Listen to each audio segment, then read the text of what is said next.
tema proposto é liderança e propósitos organizacionais. A página está anotada aqui abaixo da apresentação, que é da página 93 a 96. Bem, vamos entender um pouco agora sobre essa evolução. Várias pesquisas foram feitas sobre o processo evolutivo do homem e a liderança ela tem acompanhado esse desenvolvimento. Seja um direcionamento do homem à sobrevivência do grupo ou na construção de artefatos. E se vocês perceberem no decorrer dessa história,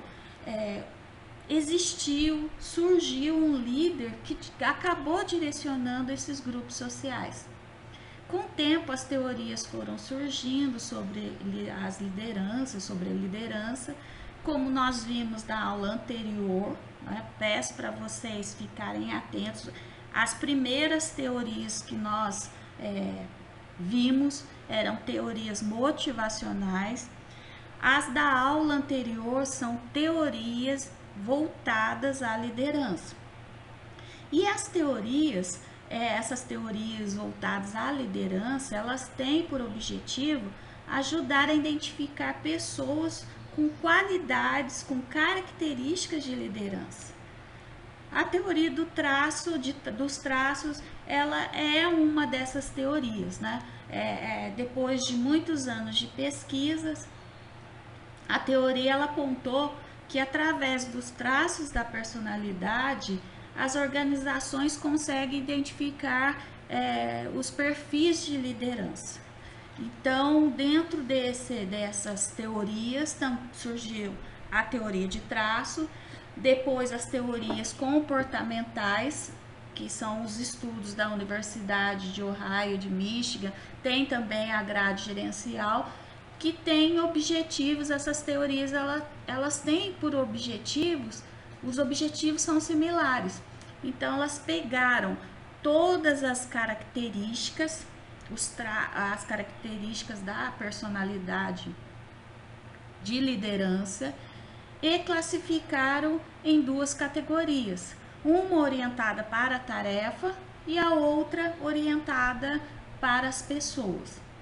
A terceira teoria, as teorias contingenciais, elas são voltadas aos comportamentos do líder e dos liderados e também do meio em que esses dois agentes estão situados, porque ela diz que a eficácia do exercício da liderança, do líder, vai depender das ações do liderado.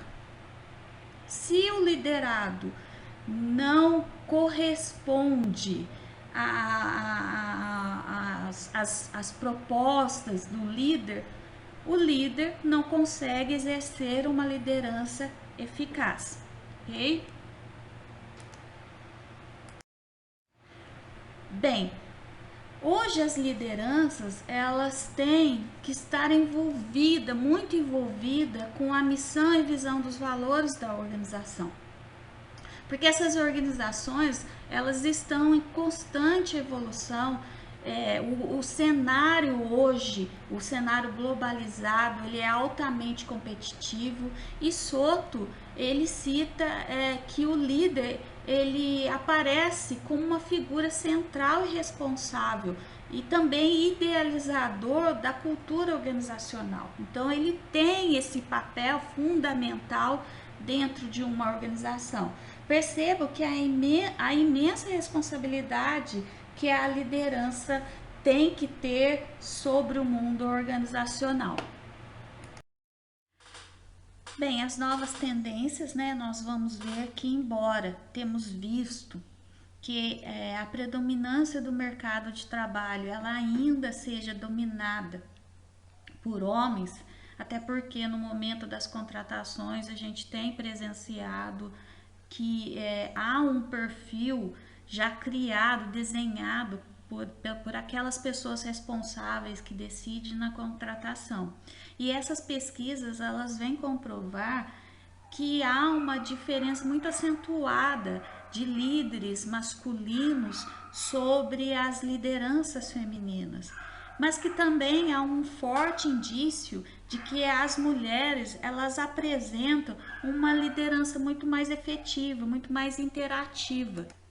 Essas lideranças, elas são muito mais consensuosas, elas buscam manter boas relações interpessoais, mas essas relações, esses atributos que essas tendências, essas lideranças femininas possuem, elas buscam através de uma base, que essa base é o exercício estabelecido através da criação de redes de contato e também a delegação de poder. Então, elas não utilizam o poder da sua liderança como forma de dominação, mas como forma de administrar de forma eficaz, né, esse grupo organizacional, seja uma organização pública, seja ela uma organização privada. Uma outra tendência hoje no mundo organizacional é a autogestão ou a autoliderança. Os autores, eles sugerem que esse deve ser um novo estilo de liderança para os grupos autogerenciados ou autogerenciáveis. Mas é importante também destacar que grupos autogerenciáveis, eles têm que ter um autoamadurecimento, porque se esse grupo ele não tem um autoamadurecimento, um autoconhecimento organizacional, as metas propostas a essa autoliderança, elas não vão ser eficazes. Então, essa autoliderança, ela seria essa capacidade dos trabalhadores se motivarem tanto para realizar tarefas recompensadoras quanto nas tarefas necessárias. Porque se eles não veem sentido na execução das tarefas, o líder ele não consegue deixar que essa equipe se torne uma equipe autogerenciável. Todas essas abordagens, elas vêm nos direcionar às competências essenciais que se faz necessário um líder desenvolver. São através dessas competências que vocês estão vendo que permite que uma organização e um corpo multicultural de trabalhadores atuem de forma responsável e com princípios morais. Então, um líder ele tem que tem que desenvolver essas competências para que aquela equipe seja autogerenciável.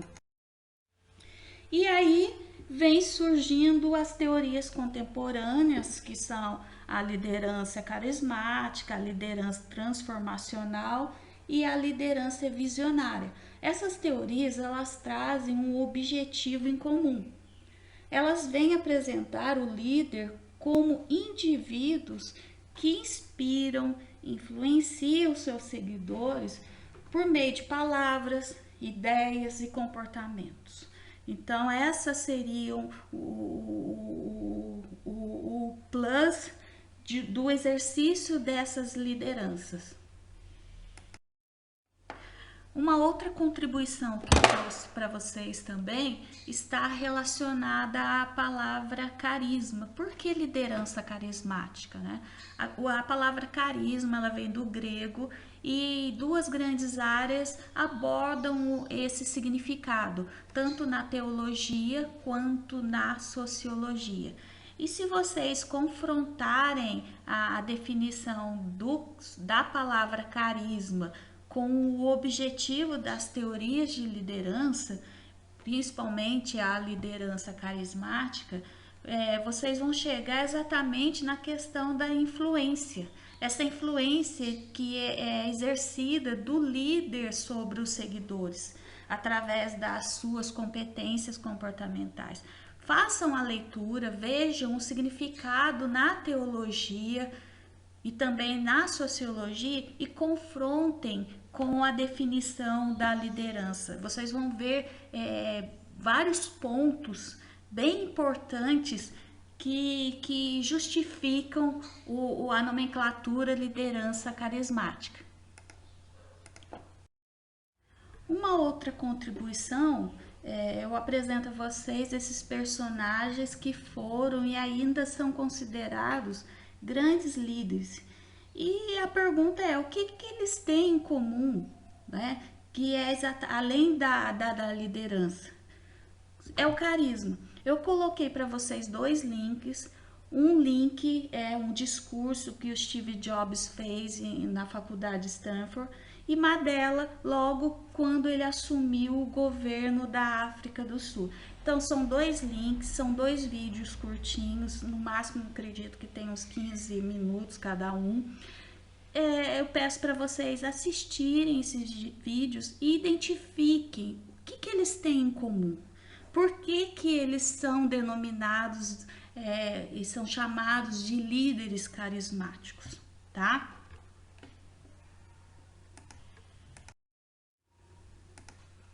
Bem, vimos que o líder, ele exerce uma influência. Segundo Doble, essa influência ela é reforçada através da comunicação, que é um importante, um forte atributo que esses líderes possuem, e que um líder carismático ele consegue ter um alto desempenho, uma visão estratégica com as organizações, ele consegue tornar as organizações mais rentáveis. Então essa visão do futuro que o Dublin ele diz, esse poder de influenciar a comunicação, que é um atributo forte nesse perfil de liderança, consegue elevar as organizações a um alto desempenho e a uma visão estratégica também, tornando-as muito mais rentáveis.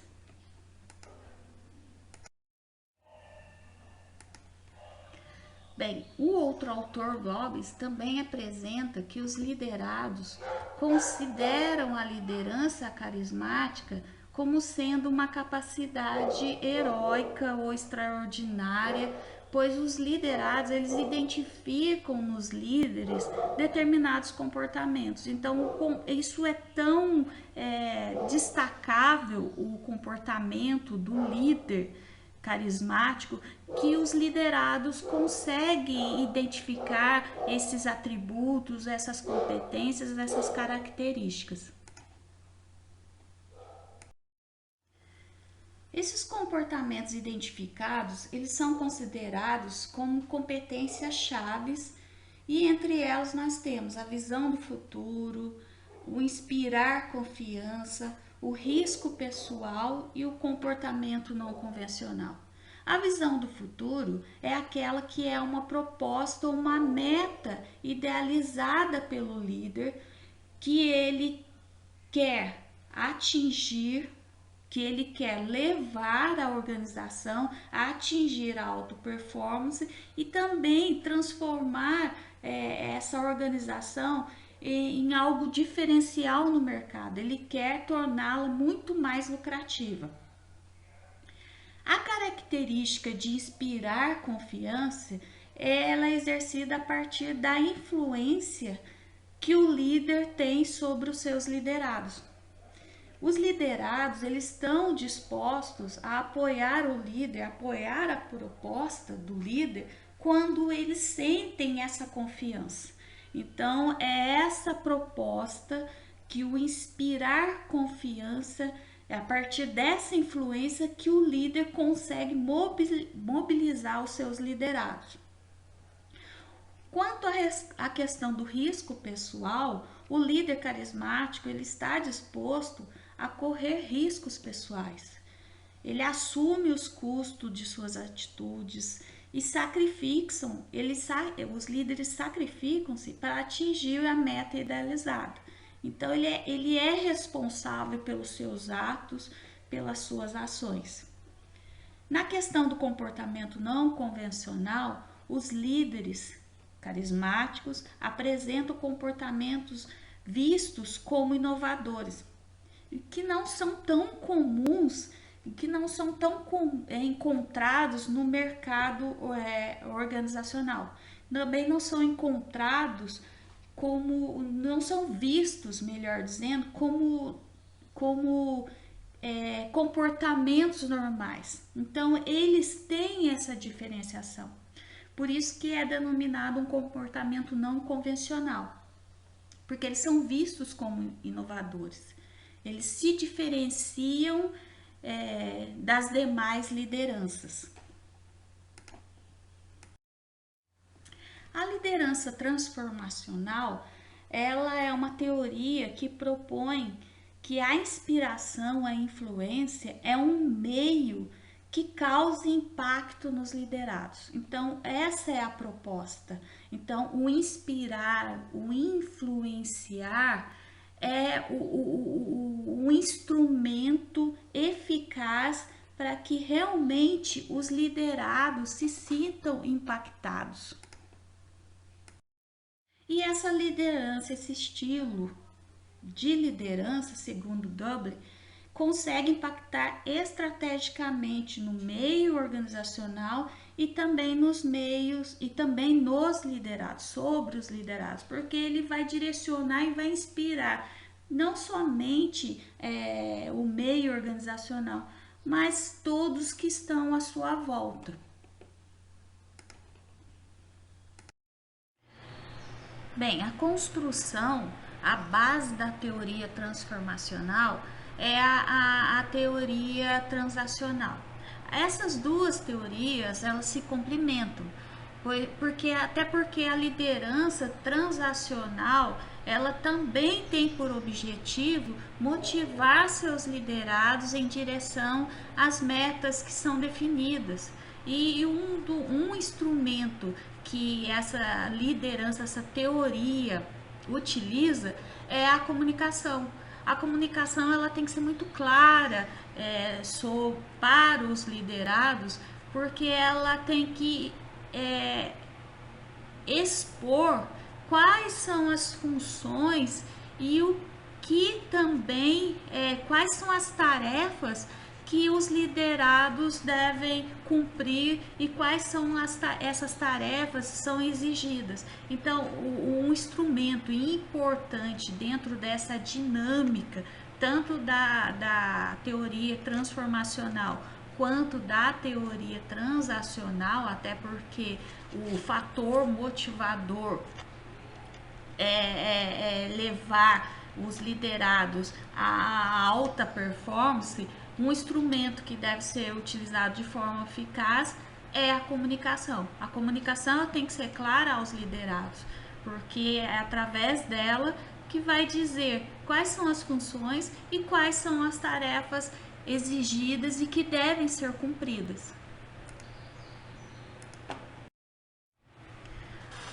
Uma outra corrente também de pesquisa, que é a liderança visionária, ela tem buscado apresentar uma liderança que seja capaz de criar a visão de futuro que vá além do alcance de uma meta.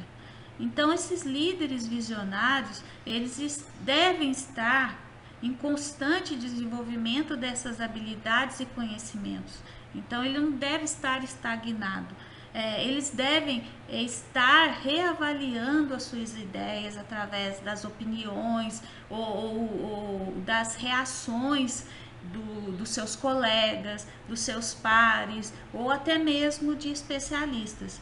E eles devem ter essa visão tão bem clara, porque eles vão ter a capacidade de transformar os erros e as dificuldades em oportunidades. Então esse é um verdadeiro estilo de liderança visionária. É a capacidade de criar, articular, ter essa visão estratégica de um futuro e, é claro, sempre visando na alta performance. E as organizações do século XXI, elas esperam da liderança visionária que ela crie possibilidades que sejam inspiradoras e únicas, mas que também as leve a um diferencial dentro da sociedade, porque as organizações perceberam que há uma constante mudança tecnológica, a globalização, ela impulsiona essas mudanças e as organizações elas querem alcançar a alta performance. Elas querem ser competitivas, elas querem ser únicas, elas querem ser diferenciadas, mas elas querem alcançar a alta performance. E como habilidades dos líderes visionários, eu destaco a capacidade de explicar a visão para as outras pessoas, depois a capacidade de expressar essa visão através do comportamento. Então essa é uma das habilidades. Essa visão ela vai ser demonstrada através do comportamento da liderança. Aquilo que se fala deve se fazer. E a terceira é a capacidade de expandir essa visão nos diferentes campos da liderança. E essa visão ela deve ser aplicada em diferentes situações, em diferentes contextos. Então, aquilo que o que a liderança tem por proposta, por meta, ele tem que explicar aos outros de forma clara, utilizando uma comunicação clara e efetiva. Ele tem que se comportar, ele tem que cumprir aquilo que ele propõe e ele deve expandir essa visão em diferentes campos de liderança, em diferentes situações, para que realmente eles cheguem a esse diferencial que tanto essas organizações almejam. Para finalizar, eu trago duas questões que são duas questões bem pertinentes para vocês refletirem. Se vocês observarem, as duas questões abordam as teorias contemporâneas, então façam essa reflexão, tragam essas duas questões para o nosso grupo de discussão para a gente fazer uma análise, né? E automaticamente, quando vocês refletirem sobre elas, vocês vão conseguir visualizar e também perceber algumas particularidades das teorias. Tá ok?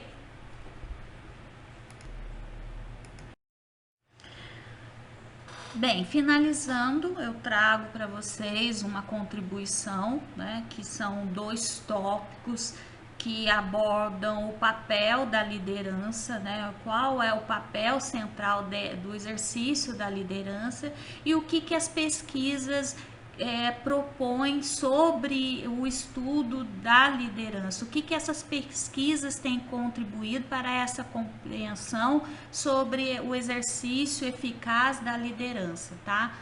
Leiam, é um material, são dois tópicos que eu acredito que sejam importantes vocês terem conhecimento.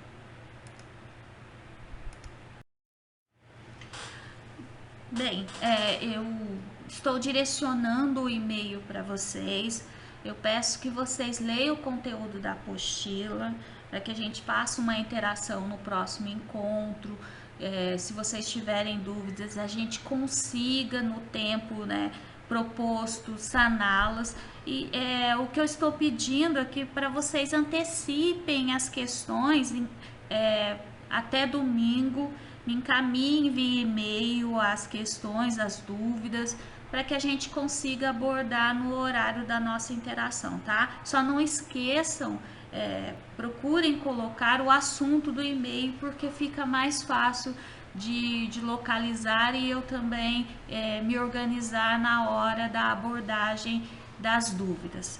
Tá? Mas obrigado pela participação e força nesse momento de quarentena.